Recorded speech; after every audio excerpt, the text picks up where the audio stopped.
All right, welcome to the Murfreesboro City Council meeting. It is December 11th. If you'll bow with me, and then we'll stand for the Pledge of Allegiance. Father, thank you for this day. Thank you for each person who's in this room. Lord, for what they provided this city. Thank you for each person who's sitting at this table. Lord, not only what they mean to me, but what they mean to this entire city.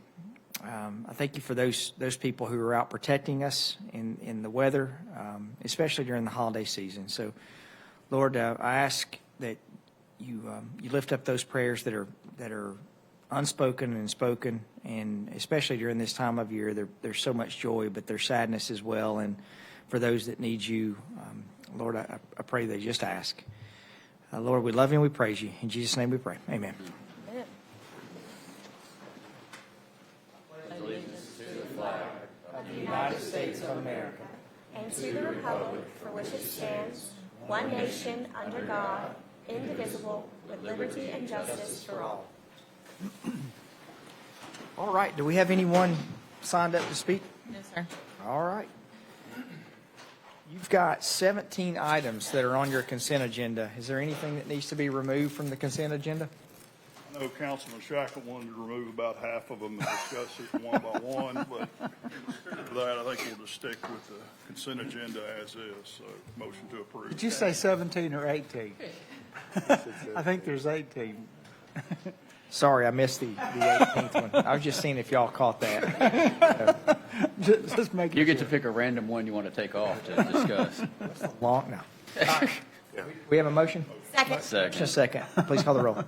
Saberwater. Aye. Ms. Gels Harris. Mr. Maxwell. Aye. Vice Mayor Shacklet. Mr. Wright.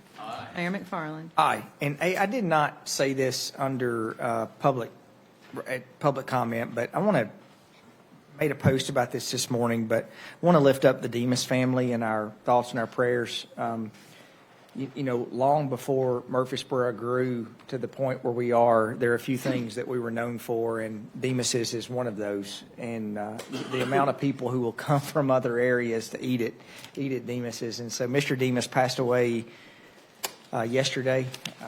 Ashley and I both worked at Demas's in college, and the number one thing that he focused on was customer service, and I think that goes a long way. So we just want to let the Demas's family know that they're in our thoughts and our prayers, and appreciate what they do for our community. All right, we'll move to action items. We have the purchase of new golf carts and Club Car Connect GPS service agreement. Trey. Morning, Mayor, members of City Council. I'm asking you to consider the purchase of 75 new Club Car golf carts from Ladd's Golf and Turf LLC. They would be purchased through the Omnia Purchasing Cooperative Agreement. And then there's also a software license that's through Club Car Connect. Just a little background, the current fleet is 5 years old. They have a 4-year battery warranty, so we're running into some battery issues. We're able to stretch it out to 5 years because of the renovation last year, and so they had some limited usage. But the new fleet, we're looking to trade our existing fleet in, and so after the trade-in, the purchase of the new fleet would be $316,248. Approximately $276,000 of that is assigned fund balance. We set up a sinking fund last time. So most of it will be covered through that. The rest will be funded through CIP. And then the software agreement that is comparable to what we have now is $3,600 monthly. It's a 48-month term, the expected life of the fleet, and it's about $172,800 total. And that would be paid out of the golf course operating budget. Answer any questions you might have about it. Any questions for Mr. Adams? I move for approval. Second. Motion second. Please call the roll. Ms. Saberwater. Aye. Ms. Gels Harris. Aye. Mr. Maxwell. Vice Mayor Shacklet. Mr. Wright. Aye. Mayor McFarland. Aye. All right, let's move to the purchase of 2 knuckle boom trucks. Mr. Gossett. Thank you, Mayor. Good morning, Mayor and Council. Before you is a request to consider the purchase of 2 knuckle boom trucks from Rollins Excavating Co. A little background, Rollins has held the contract for brush and limb collection for the city since 2019 when awarded this contract doing business as RecPro. They agreed to purchase 2 used knuckle booms from the city. The contract also states that the city would have the first right of refusal to buy these back should the contract end. The buyback offer is $60,000 per truck. The current market for pre-emission knuckle boom truck supports this offer. RecPro has maintained this equipment to a high standard, replacing engine in one, transmission in another, new tires, paint, PTO pumps. Total maintenance cost is about $60,000. The buyback of this equipment will position the department to absorb the previously contracted workload while ensuring upfront expense is minimal. This purchase total is $120,000 and is budgeted in the solid waste operations budget. I'm available for any questions. Second. Motion is second, please call the roll. Ms. Saberwater. Aye. Ms. Gels Harris. Mr. Maxwell. Vice Mayor Shacklet. Aye. Mr. Wright. Aye. Mayor McFarland. Aye. Thanks, Russell. Resolution 25R33, fire trucks purchase reimbursement. This resolution is for the 3 fire trucks that council approved in the FY26 CIP. Since these take 18 or 36 months to complete, they're currently budgeted out of general fund. However, we may decide to use bond funds by the time we receive them. So this resolution allows us to keep that option open. I'm happy to answer any questions and recommend for approval. We're locked into this amount, right? Locked into this amount? We, council approved the contract last week for the fire trucks, and so we've got that already locked in. This also allows for the equipment for the trucks to be purchased. Okay, move for approval. Second. Motion is second, please call the roll. Ms. Saberwater. Aye. Ms. Gels Harris. Mr. Maxwell. Aye. Vice Mayor Shacklet. Aye. Mr. Wright. Aye. Mayor McFarland. All right, we have ordinance 25041. This is amendment to the ethics codes, and this is second and final reading. Any questions for Mr. Tucker? I just have one comment, and that is in subsection 9 of the ordinance. I realized that there was a typo, and the word "the" should have been "that." So I ask that you, if you approve of that second reading, that you pass it with that typographical correction. Move for approval with corrections. Second. Motion is second, please call the roll. Ms. Saberwater. Aye. Ms. Gels Harris. Aye. Mr. Maxwell. Aye. Vice Mayor Shacklet. Mr. Wright. Aye. Mayor McFarland. Thank you for your hard work on that, Adam. You're welcome. Zoning for property along Blackman Road. This is second and final reading. Thank you, Mayor McFarland, and good afternoon, Mayor McFarland and members of council. Let's see, there we go. I had it pulled up just a moment ago. So this was approved on first reading last week with the condition that the playground area for the daycare be shifted to the south end of the building away from the homes in Shelton Square. So Mr. Huddleston and his team and the developer have revised the plan to move the playground area to the south end of the building and to also put a stipulation in there that the northern tenant cannot be used as a daycare center. So they have responded to that condition of approval. Be happy to answer any questions that you may have. Move for approval. Second. Motion is second, please call the roll. Ms. Saberwater. Aye. Ms. Gels Harris. Mr. Maxwell. Aye. Vice Mayor Shacklet. Aye. Mr. Wright. Aye. Mayor McFarland. Aye. All right, let's move to ordinance 250Z38. This is rezoning property along East Burton Street and North Spring Street. This is for second reading.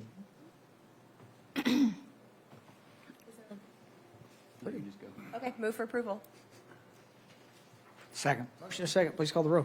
Ms. Saberwater. Aye. Ms. Gels Harris. Aye. Mr. Maxwell. Aye. Vice Mayor Shacklet. Mr. Wright. Aye. Mayor McFarland. All right, ordinance 250Z39, rezoning property along Bridge Avenue in New Salem Highway. This is second and final reading. Move for approval. Second. Second, please call the roll. Ms. Saberwater. Ms. Gels Harris. Aye. Mr. Maxwell. Aye. Vice Mayor Shacklet. Mr. Wright. Aye. Mayor McFarland. Aye. All right, sewer allocation variance, Fortress Boulevard and Blaze Drive, 3 Leagues Commercial Development. Thank you, Mayor McFarland. We have been meeting with the developer of the tract that has been zoned as a PCD back since about 2017 at the corner of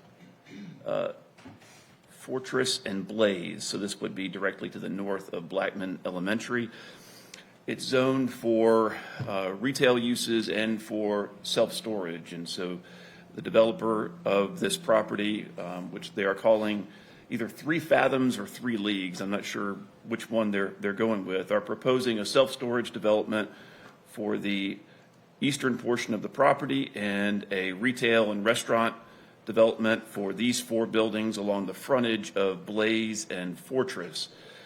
Because of the retail and restaurant component and the uses that they anticipate in those 4 buildings, they are requesting a sewer allocation ordinance variance of approximately 11 single-family units, and staff recommends that the requested variance is justified by the job creation and the tax revenue. Mr. Aus Ahmed from SEC is in the audience. If you have any questions for him, he's representing the developer on this. Does this have to meet GDO standards? Right there is a storage. No, sir, it's outside of the GDO. Right outside. Yes, just to the south. Did we already approve a PCD here? Yeah, back in 17, I think, 17 or 18. Before me, okay. Yeah. Pre-Jamie. This is right across from Blackman Elementary, isn't it? Yes, sir, just to the north of Blackman Elementary. Okay. What's the capacity in that basin? I mean, is it, you're recommending, I mean, what's the capacity being just ate up by it? Sorry, This is in the overall creek sewer basin, and we have plenty of capacity Plenty of for the capacity. development. Yes. Our sewer interceptor is right along the creek, so they are actually going to be tying into the sewer interceptor.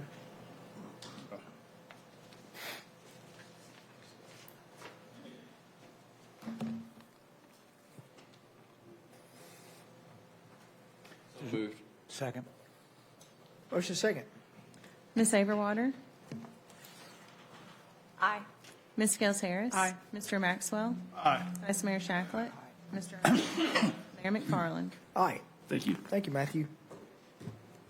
All right, we have the Thompson Lane Battlefield Pump Station CIA recommendation. Yes. So we have planned to replace 2 of our pump stations. One of them is 47 years old, and it serves the Stones River Battlefield and the residents there, as well as the visitor center. And then the North Thompson Lane Pump Station there at the intersection of Thompson Lane and Medical Center Parkway beside the Walgreens. And you can see that's the top right picture. We received 2 bids for those, and our estimate for the project was $3.1 million. And we received, the low bid was from Jarrett Builders, Inc., and in the amount of $2.9 million. And we request approval to award the contract to Jarrett Builders, subject to legal approval of the contract.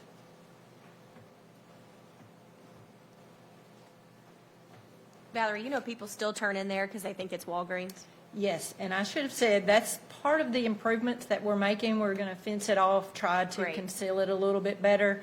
And if people do pull in, we're going to require that they pull out, because they have run over the Walgreens landscaping and it's tracked mud into their drive aisles. It is a mess. I like it. My desk looks at it. And I Oh, see does people pull in, and then they're like, oh, no.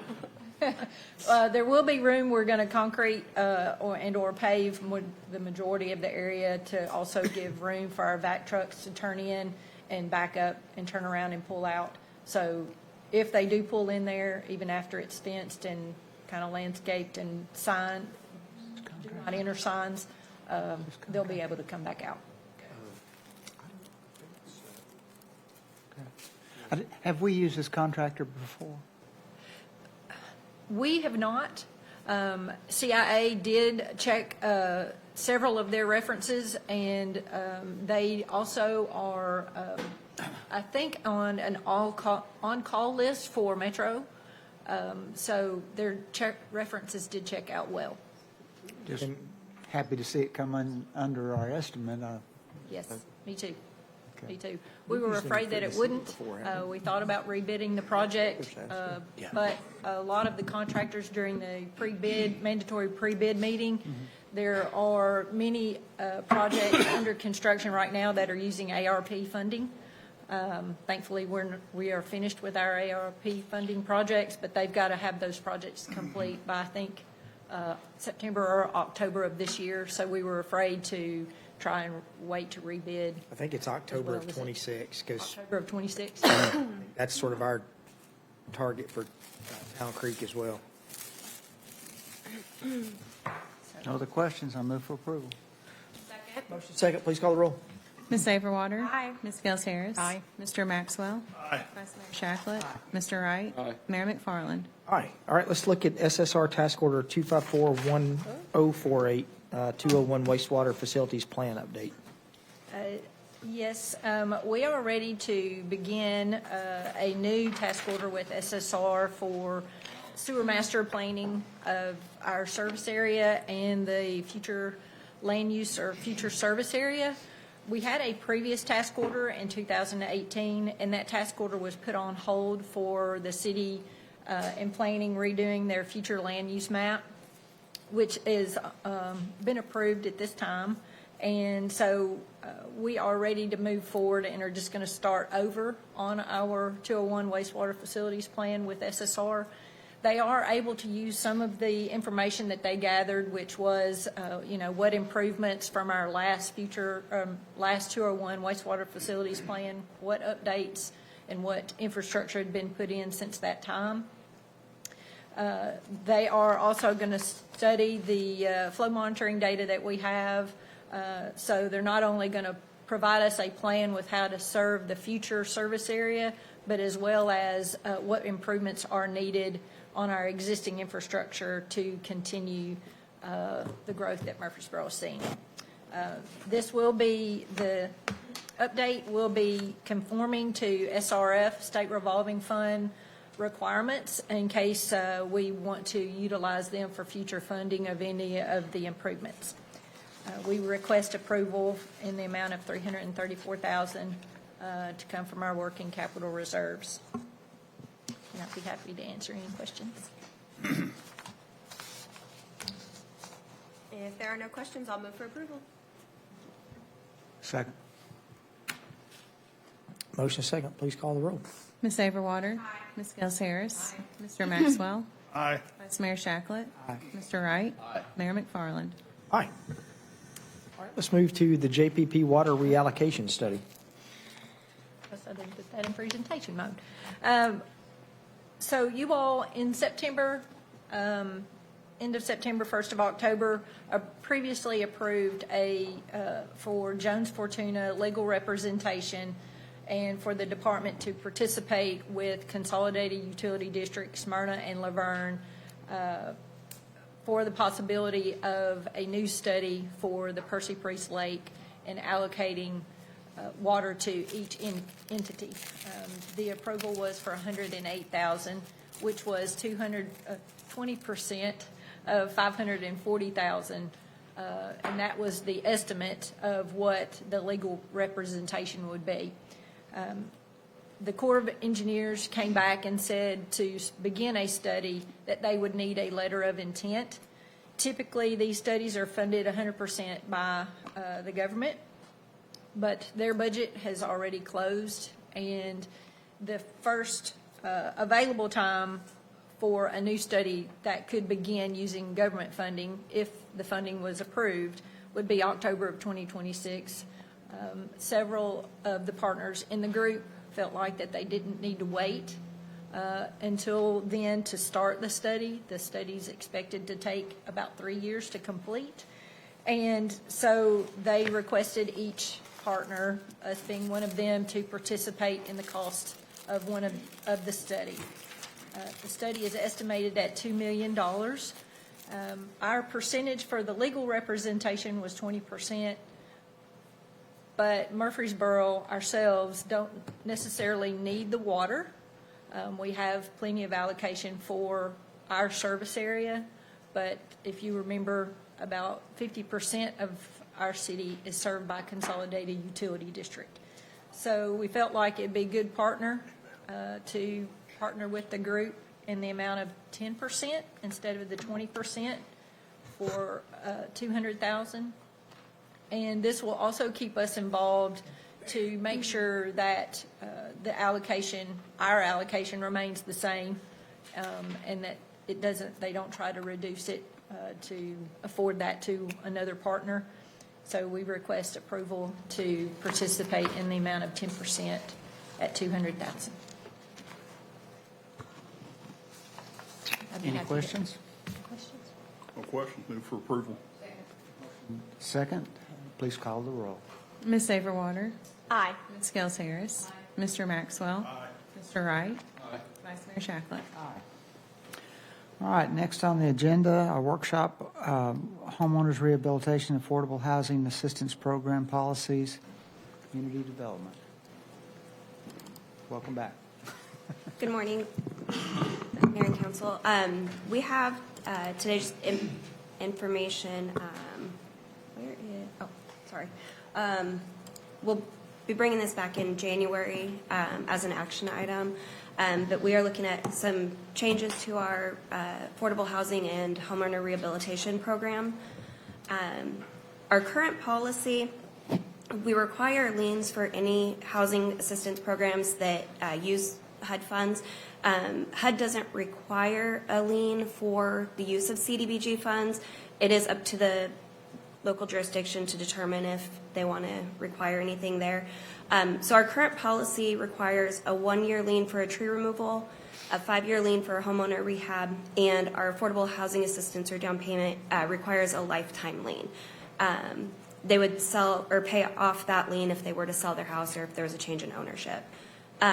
It's not tiered or based on the amount of the assistance they receive. So the new policy would change that across all 3 programs. So any assistance they receive up to $15,000 is going to require a 5-year lien.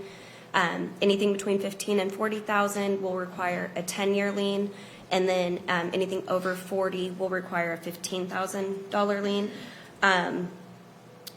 One of the reasons for the change in this is if we do a rehab that's $80,000, it's forgiven in 5 years, whereas like a $10,000 down payment is lifetime and would have to be paid back. It's not really balanced.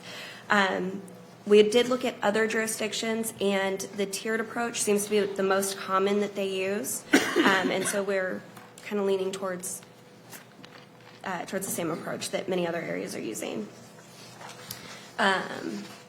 The lifetime liens, we currently have 157 liens that we monitor annually. Across all of our programs, 90 of those are lifetime with a maximum of $10,000, and those are due upon sale or change in ownership.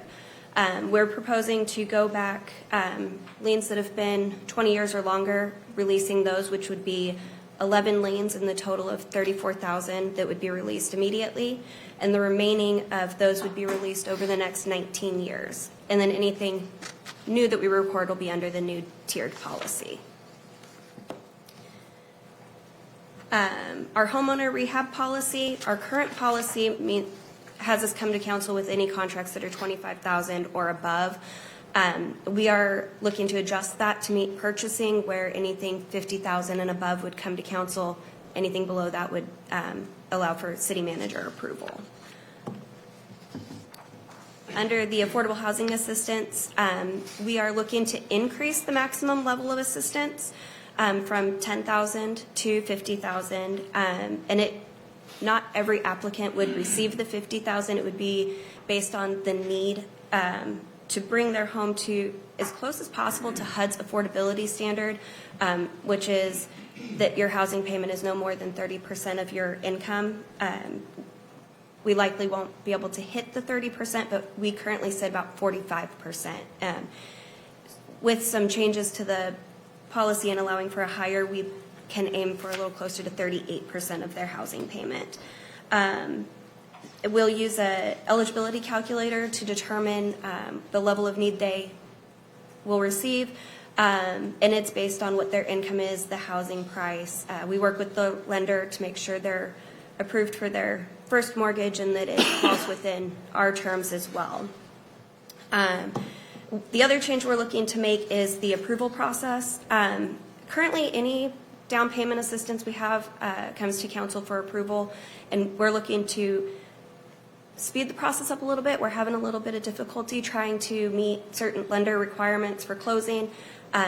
We have, if the house is built in 1978 or prior, we have to do lead-based paint testing, and then there's mitigation if they find a hazard, which can take anywhere from 2 to 8 or more weeks to remediate. So the timeline with the retesting and that we're running up pretty close against the closing deadlines. So we are asking that the city manager be allowed to sign off on closings that would be under the 50,000. If it's 50,000, we'd bring it to council. We'd continue to update council through informational items on the agenda and as well as through our dashboard. This is kind of an example of how the calculator works. So we had a household come through their income was $67,214. That was their annual income. They purchased the price at $319,900. Their current mortgage payment after closing is going to be $2,400 a month. If we had been able to provide them the additional assistance, it would have brought their payment down to $2,100. And again, it's based on their income and what the housing cost is. It'll keep their mortgage payment into a more manageable range for them.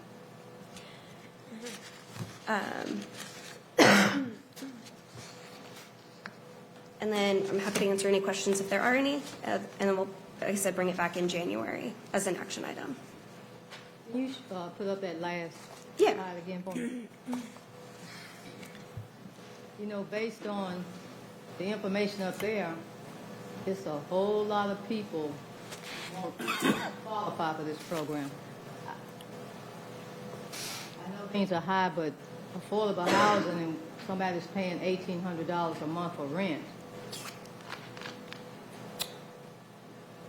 I just don't see how they're doing it. Yeah, so that's why we, unfortunately, I don't think we'll be able to bring their, even with the 50,000, we wouldn't be able to bring their monthly payment down to the 30%, but we currently sit at about 45% of their monthly payment for our home buyers.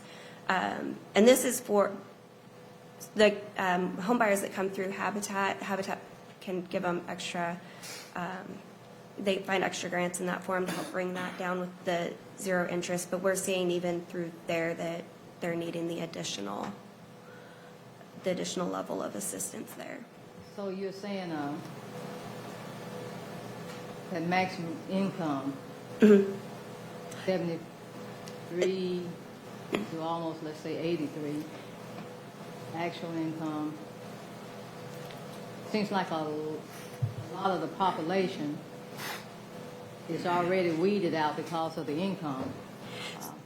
Yeah, so the maximum income, I'm sorry, that's based on HUD's current income standards. So this would be, like our program is now, only for the low moderate income. They have to be at or below. So a family of 3, that's HUD's maximum to qualify for our program. We have seen an increase in applicants come through for our program. What we tend to find is they kind of fall off through the process. They're not able to find something that they can purchase, or it's taken them longer to find their housing that they're looking for. We had one applicant that we worked with for almost a year before she finally found something that fit within her price range that she was approved for. Yeah, I'm just struggling with even getting some more assistance based on the income of a great portion of our citizens. I still don't see how they can afford that. I'm not being negative. No, I understand. I'm just looking at the overall Yeah. Murfreesboro makeup.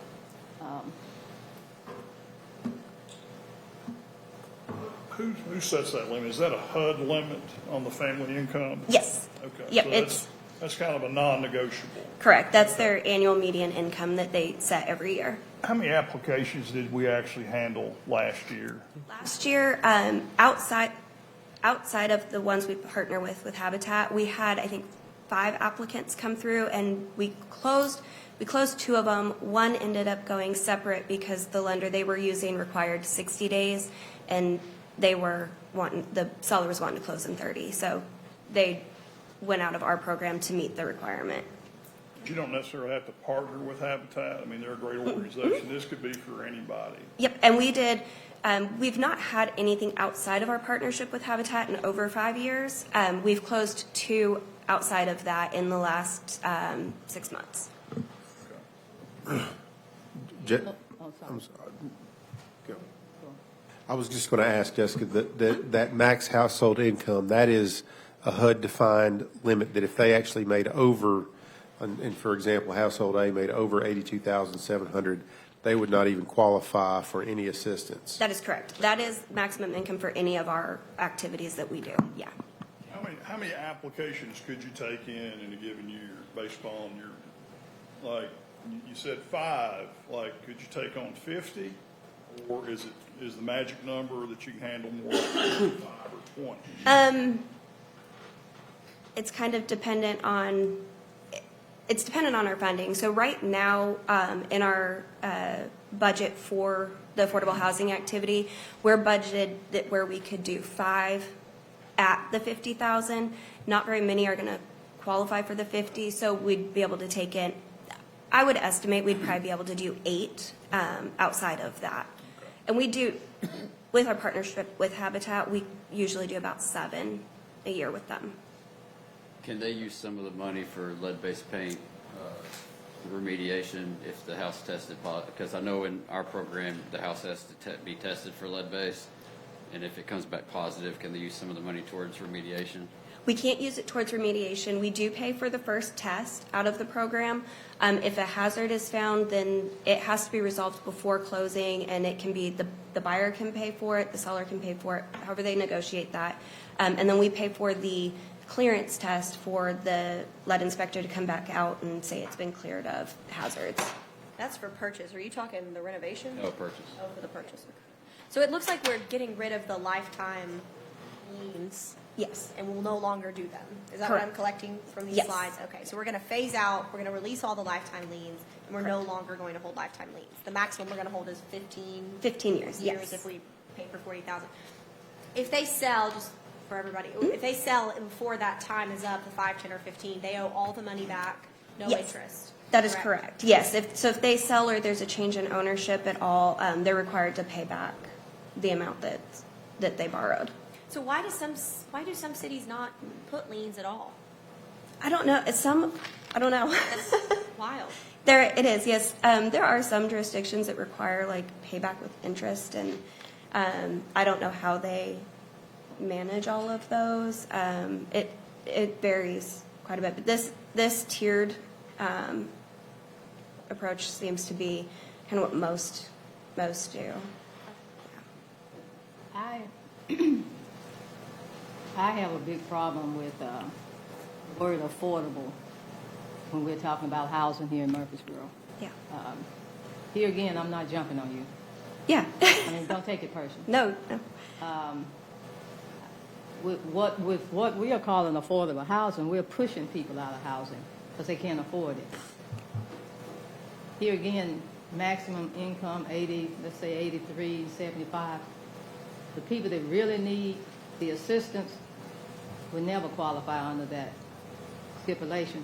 Do you know any other entities that assist people in getting in housing with lower? I know THDA that has some programs too, but their income requirements, it's the same as what ours is.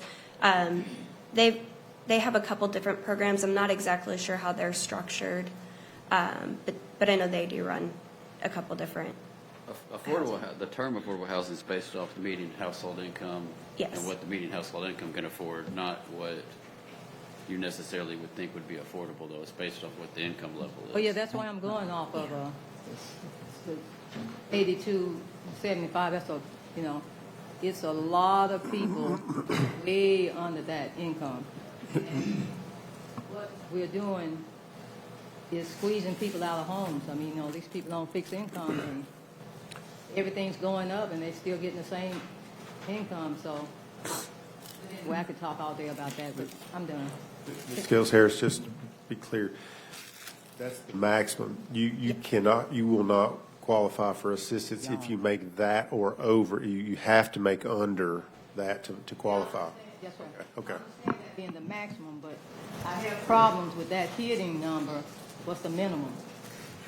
That's the problem that I have with. And a lot of times, the minimum is at least 50,000. That's the problem I have. Yeah, I understood we talked about max. And then for a lot of citizens here in Murfreesboro, that max, they make way, way more money than that. So, but yeah, I'm aware this is the max, but I'm concerned with down here. But anyway, I can talk all day about it. I'm good. Any other? And I think what Ms. Klein was saying too is this is just for information only right now. We didn't want to put this on you and make a decision today. You can think about it. If you have tweaks or suggestions or things you'd like to see different, there's several weeks. We'll bring it back January 8th as an action item, but give you guys a few weeks to ask questions and get more information if you need it. You did an excellent job. Thank you. Just to clarify, that 45 that that's a backside ratio, not the front side housing ratio, right? That is correct. 45%? Yes, So the front side ratio is still 33, correct? that is correct, yes. Okay. Yeah. Any questions?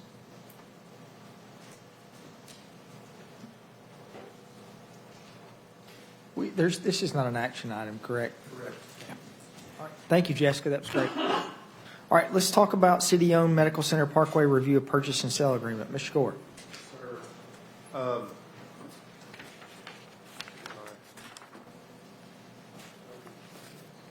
Broke it, Darren. I did break it. I thought red was bad, and red is good. Red means it's on. Sorry. So we have Mr. Sean Hackinson here, and I'm going to have him come up and speak in just a minute, but I wanted to kind of tee him up and kind of, you've seen this on a couple of occasions now, but I just wanted to kind of go through the basic tenets or the basic framework of the purchase and sale agreement for the property that the city owns on Medical Center Parkway. You can see here, the area that we're talking about is highlighted. It's 8.62 acres of a 20.13 acre tract, and we're talking about selling it for $6 per square foot, and that's a $2.25 million purchase price. It's the back side of the property. It's usually, it retains the frontage property along Medical Center Parkway for future sale and use of other well, let me do that again. That little green area, we are talking about the next slide. I want to discuss this connector road. We've got, the site would have access off of Gateway Boulevard. This little green section here, we're talking about maybe an off-site improvement that the city would fund as part of the purchase price. This would be about $1 million for about a 350 feet of roadway connection to signalize Med Center. That is not part of the purchase and sale agreement. This is just something I wanted to bring up as part of the, from the revenue we get from the sale, that this would provide another connection up to Med Center and would allow us to signalize that intersection that goes into the fountains. Based on some of the numbers that Mr. Hackinson brought to us, you're looking at around 125 jobs and $5.5 million annual sales revenue. So this is kind of an economic impact to the city. It's going to generate around $200,000 in annual property and sales tax and have about $144,000 of one-time impact fees. So next steps really is to, or the city staff and developer, we're still working through finalizing the terms and the timing of the purchase. The zoning of the property is currently mixed use, and it appears to be supportive of the proposed land use, so a PUD would not be required. It would only be required if there were variances necessary to make the site plan work. If no rezoning is required, then the site plan will be submitted for consideration Gateway Commission, Design Review Committee, and Planning Commission. If rezoning is required, the City Council's approval will also be needed. The developer stated that they would like the building permit secured before closing on the property. That's not necessarily an issue. I don't think. This would just entail the requirement of getting the full architectural and mechanical, plumbing, and electrical plans to building and codes to make sure that they meet those the International Building Code requirements. And so the agreement will set time parameters also that require site work and vertical construction work to commence, or there would be some buyback provisions. So That's really all I've got. I just would ask Mr. Hackinson to come up, maybe share his vision of what he sees this development looking like and helping the community. Hey, how are you guys? So yeah, I don't know how many of you guys know about the amount of caterings that we do, weddings in particular. So in a calendar year, we do roughly about 300 events a year. This year, 88 of those are weddings. We are doing weddings on Thursdays, Fridays, Sundays, a lot of the times because there's no space to house these folks. And so we're hoping that, building these two venues. So the idea would be a 500-person venue on the ground floor, 10,000 square feet of space, and we'll have dual kitchens. And then the second floor will be 10,000 square foot of lease space.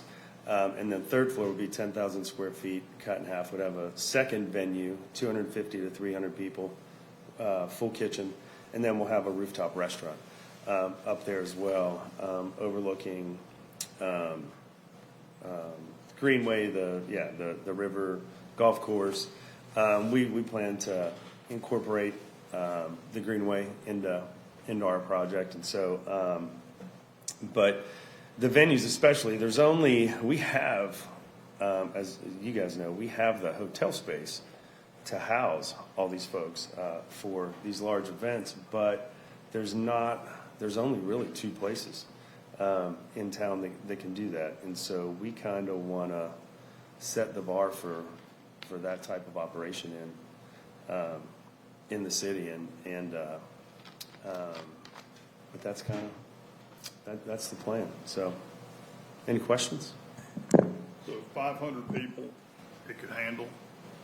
The bottom floor will house at least 500 people, and that final number will really, codes will tell us what that number is, but I think the minimum would be 500, and then the top floor would be 250 to 300. What sort of lease space on the second floor? Are you guys retaining that for yourselves, or you're actually leasing it to companies? We will lease it to companies. We went back and forth on possibly getting the venues off the ground, and if we lease that space for 5 years, maybe we turn it into a third large capacity venue. But as of right now, the plan is to what Matt Taylor put together there. The plan was to have that office space there on the second floor. There's more than one building, though. Three levels, Three levels, but there is 10,000 square feet of green space Yeah. on the Greenway side. Yeah. That would really just be an amenity for the 500-person venue. Okay. So we would have some things out there. Weather's nice, they can Darren, can you utilize bring that up the space. site plan? I don't, our communications folk need to bring my computer back up online. And there you go. There we go. Yeah, that's what I was saying. So on there, it's called patio, but that would just be fenced-in green space, turf area. We would have fire pits and things like that out there, games for folks to do. I think there's an overall view to, we had several conversations with hoteliers who were talking about possibly building a conference center on this site, but over the last year, it was getting tough to get an agreement in place, but moreover, they were asking for sales tax abatements, they were asking for property tax abatements, they were asking for the land for free. And so, Mr. Hackinson, they're not asking for any of that. But I also think the important part, if you look to the west of this property, you'll see where it says Group B, Parcel 4, Gateway Land Investment LLC. That's 9 acres that a hotel developer already owns that.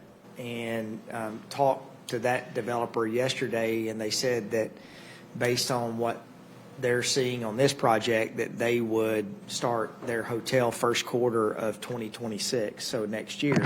So what that means, I think, although we're not necessarily getting a hotel conference center as one parcel, you're really getting a hotel and a conference center that are sharing property lines with one another, that not only for weddings, but many of us are out at the Embassy Suites on a weekly basis. And I was out there for the Tennessee Fire Code Inspectors Conference last week. They've been here, I think, going on for 14 or 15 years.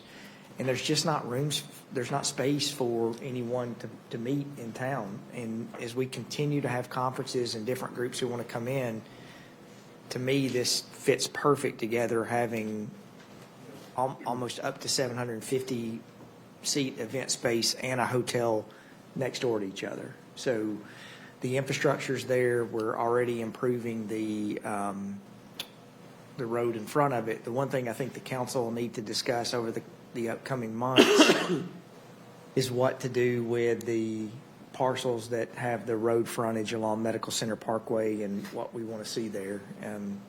I'd like to advocate that we put a request for proposal out for people to sell those, and then, we've just not had a great track record of selling property. This property sat for almost 16 or 17 years with nothing really on it, and we've got this property. I think we'll have 12 acres left over here. We've got 10 acres that's across the street on Northfield and the across from New Vision Church. We've got the Kasaya property, so we've got a ton of property in that area that is just sitting not on the tax rolls and not producing really anything for the taxpayer. So, in my opinion, this is a good trade-off. Appreciate Sean. Yeah, absolutely. Bringing this to us. We're excited about it. Very excited. It really looks good. Is there the thought of walkability, connecting all of this, sidewalks and that kind of? We do, yeah.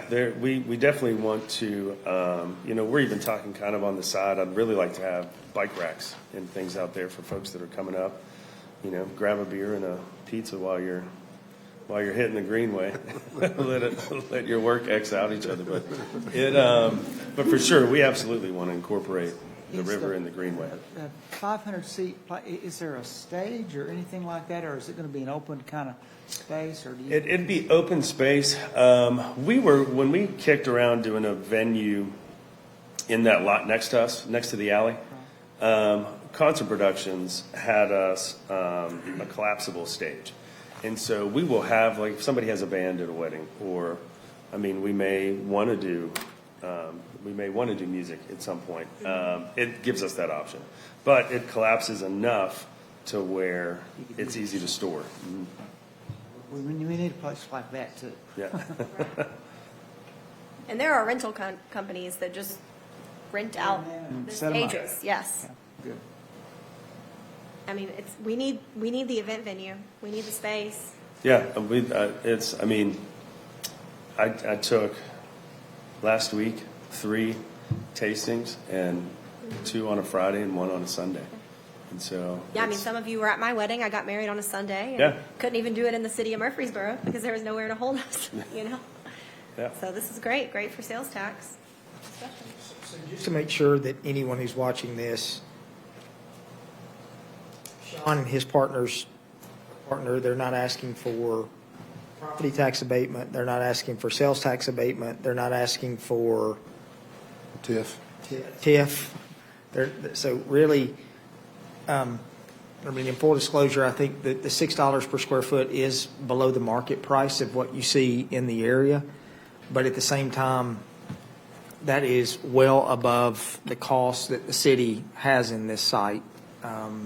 So this is not costing the taxpayer anything at all. It's really providing a benefit, including, I think, what's the total parking that you're adding? 700, I think there's spaces there. It's showing I signed 700. off on parking. Don't worry. Any questions? From the time of construction to the time of completion, what are you estimating? That's out of my wheelhouse. I would wish it was 10 months, 12 months, but until I get with Joey and we really sit down and go through, is the 10,000 a level the way to go? Is it 12, 10, 6, we don't know, whatever makes sense, but I have no idea. I would say a year. I hope Hotel less. to the left of it, like what size hotel are we potentially going to, hopefully? For some reason, I want to say 300 beds is what, or 300 rooms, or keys, I think. Yeah, You should 300 say keys. instead of beds. Student housing is beds, hotels, keys, hospitals, rooms. I was a part of council back when we were traveling over to Springfield to try to convince to build in this area. I'm just excited that this came out of our community. Here's a business that's established in our community and valued in our community. So I appreciate you having this dream, and I wish you the best. Thank you. I appreciate it. We are. We're very that- excited for it. Do you need a motion from the council on any of this, or just to proceed forward with the development agreement and a contract? I think we're going to, based on the feedback, we're going to move forward. We don't need I don't think we need a vote. We just No. need to keep finalizing the purchase and sale agreement, and then we'll start it through the process, probably with the Gateway Commission. We'll have to go first, and we'll have to take it through the normal. If there's no rezoning requirement, then that's going to save quite a bit of time. So hopefully we can get with mixed use, not have to go through rezoning. Honestly, if we don't go through rezoning, you all probably won't see it again until it's ready to sign off on the purchase and sale agreement, which may be sometime if Sean wants the building and codes, if he wants the building permit ready, that's going to take some significant design time for him to get he just mentioned not sure about the square footage on the 3 floors. To go from what he just said to a final set of plans that are ready for building permit, that's going to take some time. And then it will, when he gets assurance that the building permits he's meeting the code, then we'll probably bring the purchase and sale agreement to you for final vote. Could we put, are there any questions on this project? Not a question. I just wanted to comment on the agreement, just so people know what's in front of them. The purchase and sale agreement is very, very similar to the purchase and sale agreements you just approved for the Keystone properties. And in addition, there are it does include some repurchase rights.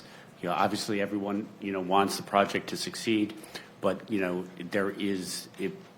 it provides for a repurchase right from the city for the city, and those repurchase rights are, in line with what we did for Keystone. I do think that thing that's probably a little different with the caveat making it where they won't close on the property until the building permit comes. They're going to put substantial amounts of money in site plan, engineering, architectural, and all of that to be able to get ready. Has not typically happened in the past. So I would think if you get to building permit ready to be approved, you're ready to go. Yeah, our plan was to start plans right away, which I was told, this is my first build, so I was told isn't typical.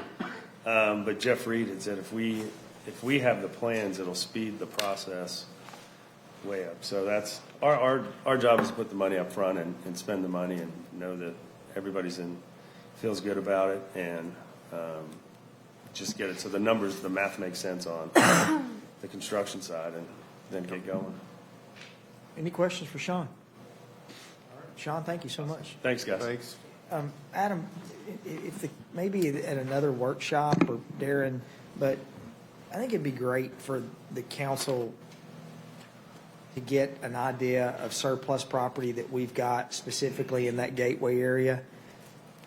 I know because we've looked at it over the years with different projects, but if we know that this is coming with the alley location road and with the new road that's going to tie in the entrance to the fountains, it would make sense to maybe show the council what property we have, and then let the council decide if we're interested in getting a request for proposal from outside companies to come in and market that property, or what to do with it. What we've done for years, there was a sign out there with Rob Lyons and Jim Crumley's name on it until Scott Broden wrote an article on how dirty the signs were, so we took the signs down. But there's not been really any effort to sell that property outside of letting the chamber know we've got this property out there. So I'd really like to see us market that property and try to find something to do with it.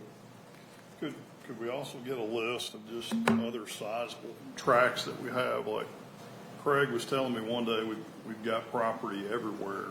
Because I personally would love to see us have some sort of ice rink, civic coliseum, whatever you want to call it, big venue for concerts and things like that. I think that's a thing that we're still lacking.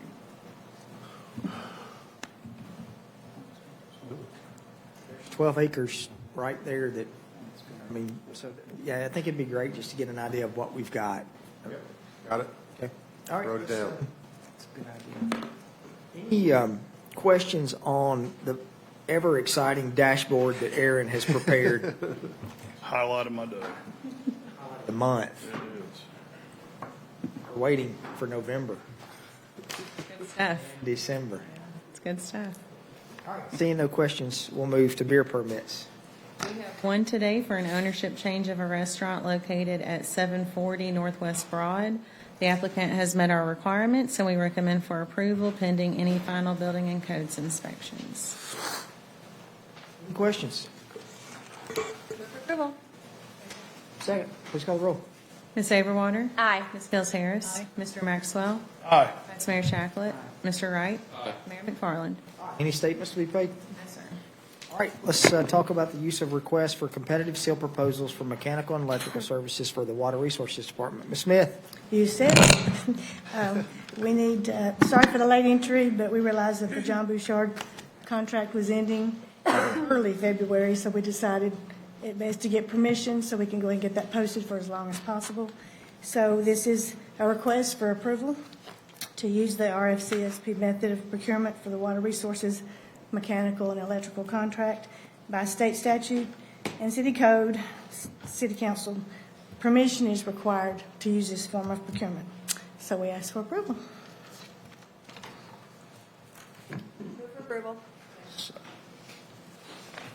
Second. Second, please call the roll. Ms. Averwater? Ms. Gills Harris? Mr. Maxwell? Aye. Vice Mayor Shacklet? Mr. Wright? Aye. Mayor McFarland? Aye. Sure. One other item that I thought that the council may want to discuss is the joint conceptual workshop that we currently have the first Wednesday of the month before evening planning commission, and maybe a change in potentially who I won't say runs that meeting, but who chairs that meeting. If that would be something more that the council would want to steer that meeting versus the chairman of the planning commission. So I just thought I'd put that out there because that joint conceptual workshop is still so fluid. We're still learning a lot, and we're trying to obviously make it as efficient and effective as possible, but just wanted to bring that up. And if you all have an opinion, love to hear it. I think it would be great if the mayor ran the meeting. Sorry, Mayor. I did not ask for that. Just Voluntold. very, very clear. I think it would be great if the mayor ran the meeting, but at the end of the day, it doesn't matter who runs the meeting if there's no engagement between city council and planning commission. As we work to make the planning process more efficient for all of us and for developers, and so we eliminate people, breezing through planning commission and then getting vehemently denied at city council and vice versa, it's important that planning commission and council work to take steps together. And so I just encourage my fellow council members and my fellow planning commission members to express your concerns, your opinions, your thoughts in those meetings, because otherwise it is a giant waste of time for the developer, the applicant, and for us. And so I'm asking all of you to please attend our joint conceptual workshops and to please speak on items that are both presented and not presented. Let planning commission know what the will of this council is so that planning commission can work toward that goal.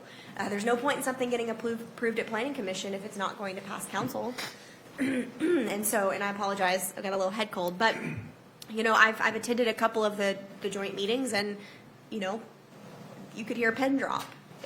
I understand the last one was maybe more efficient, or more effective, but the first couple of meetings, the people who spoke called me and said, so what do I do now? And I'm like, I don't know. I still don't know if Planning Commission or Council likes this project or doesn't like this project. So please just come. I know it's another meeting on our schedules, and we already have a lot of those. But I ask you to come, and I ask you to voice your opinion because it would be really helpful for the Planning Commission. Let me add something. I agree with what you're saying, because, you know, to meet and just have a presentation from the parties is not necessarily, because what we're looking for is that interaction between us. So maybe the thing staff and the applicants could do, that, you know, I think what happens is, before they ever get to Planning Commission onto us, there are contentious areas that have been dealt with. Somebody has said this is an area, whether it's access, fire and safety, you know, access to the development, whether it's sidewalks, amenities, all those things have been kind of decided. So when the first time we see it, we see what has been the fruit of all of that other stuff. So maybe if we got a clearer picture of where the development started and where some of the contentious areas are, then we could express our opinions as to whether that was that conclusion to do it a certain way and present it what we see on their plats. We agree with it or not. You know, because I think sometimes it's hard to just have something thrown at you and all of a sudden you see it for the first time. I mean, what I try to do is go back and look at what happened in the Planning Commission, who was asking questions, what were some of the public's comments, you know, try to get enough information to make a logical question, to ask a question, because you don't know. So I think maybe a little more effort maybe from staff, a little more effort from our applicants to explain to us what questions they have already resolved or what issues that they've addressed. And then maybe we can say, well, I agree with you or I don't agree with you. So I think that would help us form some questions. And you know, everybody has a little part in that, and then speaking up as well. But I agree. I think the mayor ought to be the convener of the meeting. It makes more sense, I think, in the long run to hold a meeting. Or if you leave the room, you get appointed to do something. Well, no. Here's the story: if you run for mayor, you might have to do it. And ask for it. I don't want y'all to think, but I don't mind. I mean, I can try to help pull out from commission members and council members too. I mean, I think it's important. The last one was really good. There was a lot of good discussion in that last one. I think the part that's important too, it would be good to have those meetings as opposed to room 218. That was a cramped room. We've outgrown that room, but it would be good to either have that. If it's before a commission meeting, it would be good to have it in the council chambers. The part I think is important, I know it's not televised, but it would be great to get that meeting recorded. And the reason why, it's great that Ben and it's great that Matthew and Greg are there, but it's also important that our other planners should be able to watch that meeting and hear for themselves what was said, because they're really the ones that are also dealing with those applicants, and that gives everybody it's not sort of missed in translation. Well, I'll admit I think kind of liken it to, you know, first dance. First dance always a little awkward. Second dance is a little easier, and then after a while, once you find your rhythm, the dance gets a little bit easier and more fun. I'm hoping that's where we're moving towards in the. I know everybody's laughing. Sorry, that's a good analogy, right? Come on, I mean, you know, it's always it's new and it's not something we've done before, and so there's a little awkwardness to it, and it is our job to hear you and to respond to that and to make it more comfortable and have value, because if it doesn't have value, we don't need to do it.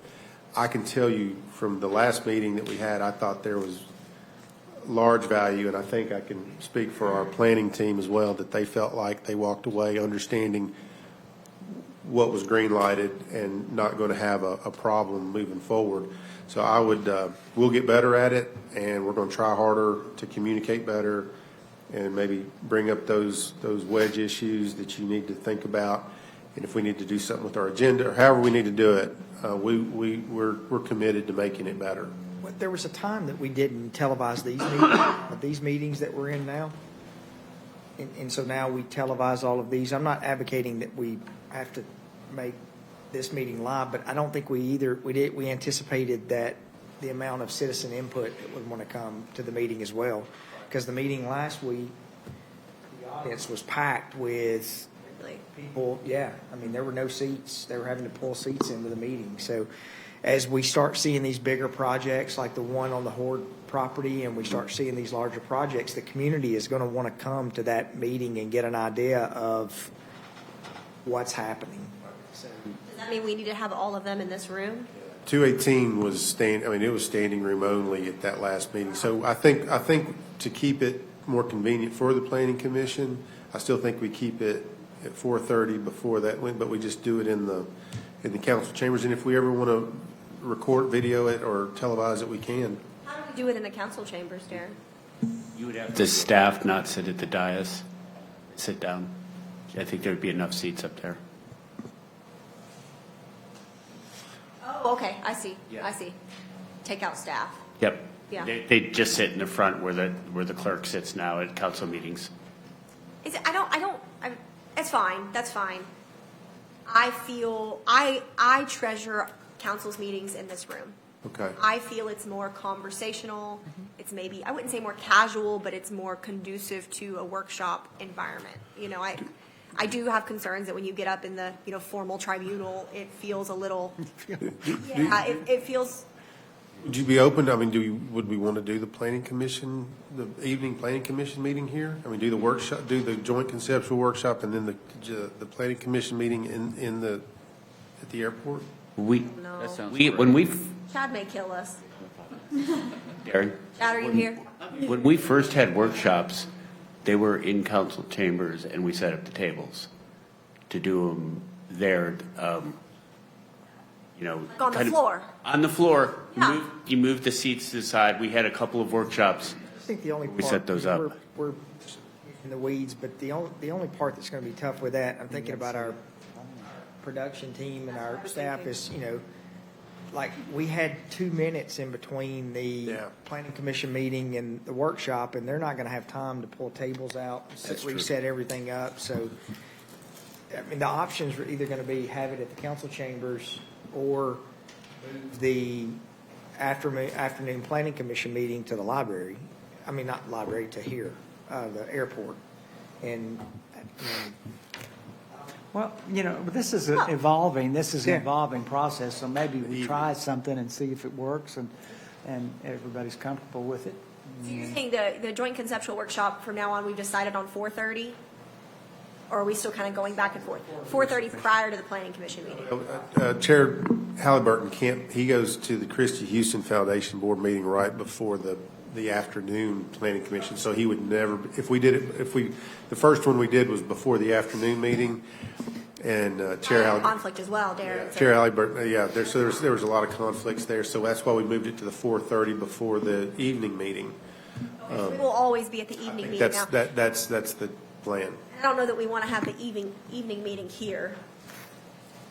I don't know, maybe I'm just being stubborn and it's always been in chambers, I don't really care when it is or where it is. The only thing I would ask is, I travel quite a bit, and I'd love to be there. If I can't be there, then give me a virtual option to dial in, at least comment or listen. I know I'm not voting on anything, but at least I can share my 2 cents worth. We can do that if there's no voting, right? If there's no voting, that would be fine. So since it's going to be tough to have, especially when planning commission has public hearings, it's going to be tough to have that here. So we'll have it at the council chambers. Okay. We'll work really hard to be open and welcoming to not to make sure and need to get everyone's input. We'll try to get everybody on the ground floor, maybe. That helps to where the planning commission meeting starts, everybody's ready to go. Sound fair? It's fair. Perfect. Did we discuss additional changing the planning commission pay structure? Yes, we are going to retro this, but we do have to get the resolution modified. I think it's by resolution. And I've asked for that, and I don't think I've gotten it yet. So we'll get the resolution modified, and we can bring it to you the 8th. Okay, Mr. Tucker, are you working on that? The resolution on the pay for planning commission. Yes. Thank you. When is the next joint meeting? It'll be January 7th, so it'll be the day before our council meeting on the 8th. Is Kenya sending us the calendar invites on those two? So is We mine. will. If she has not, we will make that happen. Has not yet. Okay, That would be helpful too. right, got it. I love calendar invites. At City Hall. Got it, right? Yes. At City Hall. At City Hall. All right, any other business from staff? Yes, sir. I just wanted to clarify something for the record, and that is the city has used Jarrett Builders before, and I do believe this is the first time they have done work for the Water Resources Department. But Jarrett Builders did construct the improvements for Middle Tennessee Boulevard back about 6 years ago. So I just wanted to clarify that for the record. Any other business from council? And Kenya has just emailed to everyone available property in the gateway, so you've got that on your email. Okay. So, one thing to make note of, I'm not going to ask the king of fun, Nate Williams, to come up and speak, but Nate's team has been working really hard on the Christmas parade. Right, Nate? Yes, sir. Bill Allen is our Grand Marshal, and so I've gotten like 4 or 5 texts already about this. The weather on Sunday, the high is 30, the low is 14. So it's not supposed to rain or, not going to say snow, but it's going to be cold. Well, my last So- Christmas parade's how I got this, okay? So we're still this situation. we're still moving on with the Christmas parade unless Nate lets us know something changes at some point. So the Christmas parade is going to start. It's Sunday, the 14th at 2:00.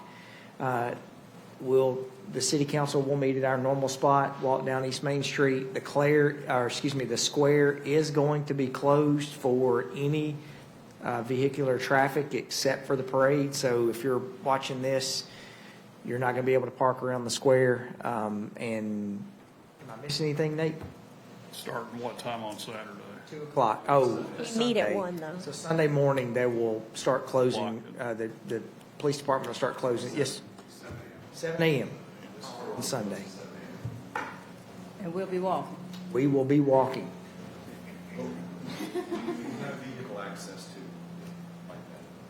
I was going to put Madeline on my back.